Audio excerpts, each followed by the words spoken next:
Class 10 की exercise 13.2 का question number 5 है। क्वेश्चन में हमसे बोला गया है a vessel in the form of an inverted cone, its height is 8 centimetre and the radius of its top which is open is 5 centimetre, it is filled with water up to the brim. Question में हमसे बोला गया है कि एक inverted कोन के आकार का एक बर्तन है। इन्वर्टेड कोन का मतलब उल्टा कोन। कोन वैसे इस तरीके से होता है, मगर यहाँ पर जो है इस क्वेश्चन में इन्वर्टेड कोन है, ठीक है, इस तरह से। अब इसकी जो हाइट है वो कितनी है, 8 सेंटीमीटर की है, और जो इसके टॉप की रेडियस है वो कितनी है, 5 सेंटीमीटर की है। क्वेश्चन में आगे हमसे बोला गया है कि इस इन्वर्टेड कोन को जो है पूरे का पूरा पानी से भरा गया है ऊपर तक। अगर इसमें कोई भी चीज़ हम डालेंगे तो पानी बाहर निकलेगा ही निकलेगा। इस तरीके से इसको ऊपर तक भरा गया है। When lead shots, each of which is a sphere of radius 0.5 centimeter, are dropped into the vessel, 1/4 of the water flows out. आगे क्वेश्चन में हमसे बोला गया है कि जो है लीड शॉट्स, एक मेटल होता है लीड, उसकी जो है कुछ स्फीयर के आकार की जो है कुछ गोलियां बनाई गई हैं जिनकी हर एक की रेडियस जो है 0.5 सेंटीमीटर है। जब उन गोलियों को जो है उस इन्वर्टेड कोन में डाला जाता है तो उसमें जितना भी पानी है उसका 1/4 पार्ट जो है बाहर आ जाता है उन गोलियों के डलने से, ठीक है। अब देखिए, जैसे मान लीजिए एग्जाम्पल के तौर पे, अगर मान लीजिए इसमें 20 लीटर पानी है तो 20 लीटर का 1/4 कितना होता है, 5 लीटर। तो 5 लीटर पानी बाहर आ जाता है उन गोलियों के डलने से। और अगर मान लीजिए इसमें 12 लीटर पानी है तो 12 लीटर का 1/4 होता है 3 लीटर, तो 3 लीटर पानी बाहर आ जाएगा उन गोलियों के डलने से। इसी तरीके से जितना भी इसमें पानी है उसका 1/4 पार्ट जो है बाहर आ जाता है उन गोलियों के डालने से, ठीक है। तो हमें ये बताना है find the number of the lead shots dropped in the vessel. तो हमें ये बताना है कि उसमें कितनी गोलियां डाली गई हैं जो उनके डलने से 1/4 पानी जो है बाहर आ गया है, ठीक है।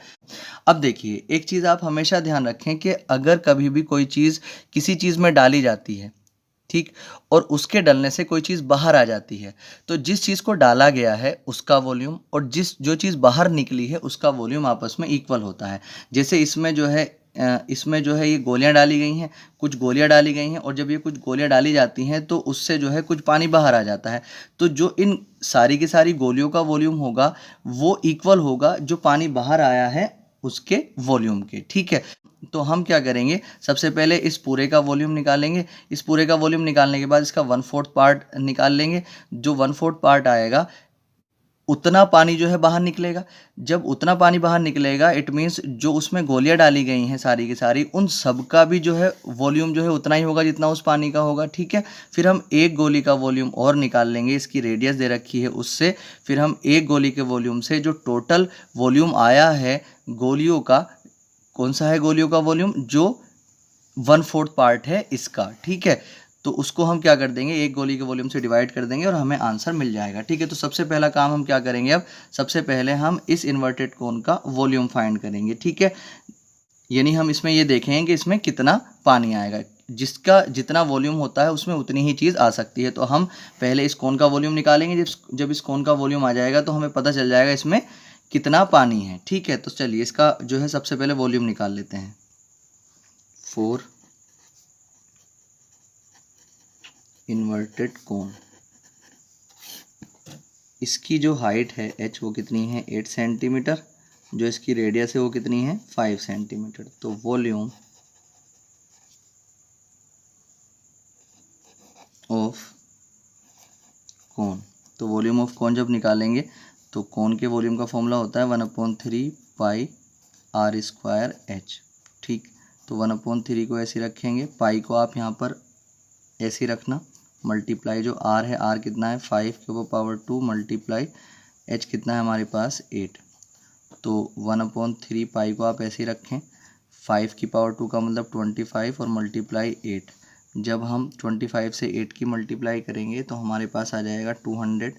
200 से जब 1 पाई की करेंगे तो 200 पाई/3 सेंटीमीटर क्यूब। तो जो वॉल्यूम है कोन का वो इतना आ चुका है। अब हम ये देखेंगे जो गोलियां इसमें डाली गई हैं उनके डलने से जो है इसका 1/4 पार्ट बाहर आया है। तो अब कितना पानी जो है बाहर आया है, तो वॉल्यूम ऑफ कोन, जो वॉल्यूम इस कोन का आया है उतना ही वॉल्यूम जो है इसमें जितना पानी है उसका होगा। तो इसलिए volume of water in cone is equal to volume of cone, यानी इस कोन में जितना पानी है उसका जो वॉल्यूम होगा वो कितना होगा, जितना वॉल्यूम जो है इस कोन का है उतना ही इसमें पानी भी होगा। ठीक है, तो वॉल्यूम ऑफ कोन कितना आया था हमारे पास, कोन का जो वॉल्यूम था वो 200 पाई/3 सेंटीमीटर क्यूब आया था। तो इसमें जो पानी का वॉल्यूम आ जाएगा वो भी कितना आ जाएगा, 200 पाई/3 सेंटीमीटर क्यूब। ठीक है, तो अब इसमें जितना पानी था उसका वॉल्यूम तो हमारे पास आ चुका है। अब हमसे क्वेश्चन में बोला गया था कि उन गोलियों के डलने से इसका 1/4 पार्ट जो है बाहर आ गया था। तो अब हम ये देखेंगे कि कितना पार्ट जो है बाहर आ गया था। ठीक है, उसका वॉल्यूम हम निकालेंगे। Volume of water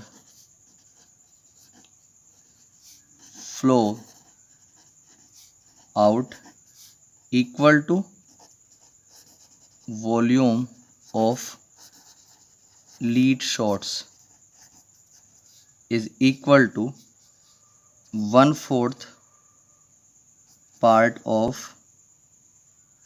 volume of कोन।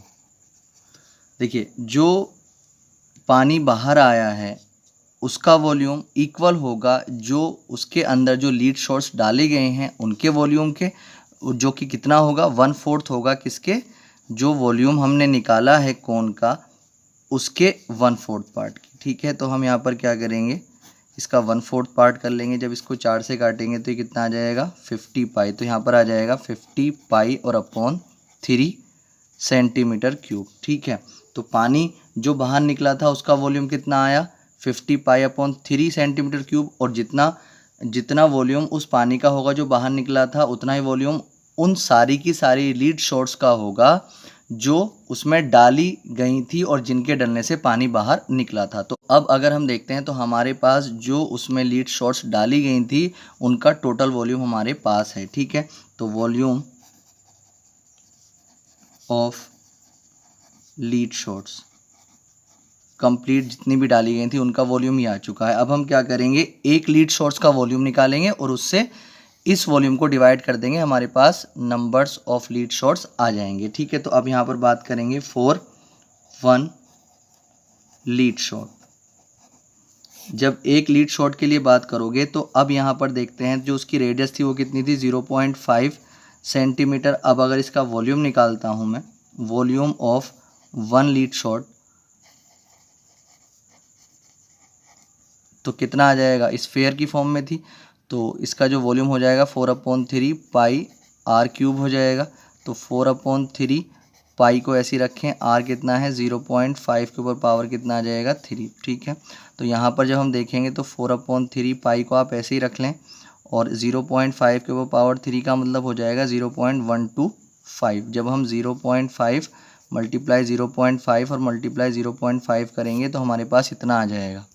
अब देखिए, हमारे पास जो लीड शॉट्स थी उनका, जितनी भी लीड शॉट्स थी उनका टोटल वॉल्यूम हमें मालूम है और एक लीड शॉट्स का वॉल्यूम हमें मालूम है। ठीक है, तो अब हम क्या कर सकते हैं, इस एक लीड शॉट्स के वॉल्यूम से इस टोटल लीड शॉट्स के वॉल्यूम को डिवाइड अगर कर देंगे तो हमारे पास नंबर ऑफ लीड शॉट्स आ जाएंगी। ठीक है, यानी कि उसमें कितनी जो है गोलियाँ डाली गई थी ये चीज़ हमारे पास आ जाएगी।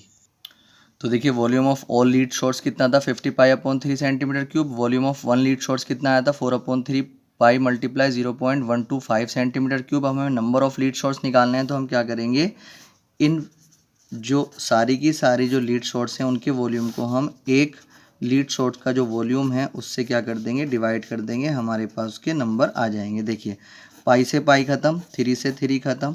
अब अगर हम देखते हैं यहाँ पर तो 2 से ये कट जाएगा 2 टाइम्स और ये जो है कट जाएगा 25 टाइम। अब अगर हम ऊपर देखते हैं तो 25 बचता है और नीचे देखते हैं तो 2 × 0.125 बचता है। ठीक है, तो पॉइंट हटाएंगे, पॉइंट के बाद 3 डेट थी तो 3 0 ऊपर आ जाएंगे। ठीक है, अब अगर हम यहाँ पर देखते हैं तो 25 से 1 टाइम कट जाएगा, ऊपर आ जाएगा 3 zeros और ये 25 से जो है 5 टाइम कट जाएगा। अब फिर 5 से इसको काटेंगे अगर हम तो जो है 5 2 ज़ा 10 और ये 00 आ जाएंगे, फिर 2 से ये 100 टाइम कट जाएगा। तो हमारे पास आ जाएगा 100। ठीक है, 100 लीड शॉट्स जो है इसके अंदर डाली गई थी। ये चीज़ इसका आंसर हो जाएगा।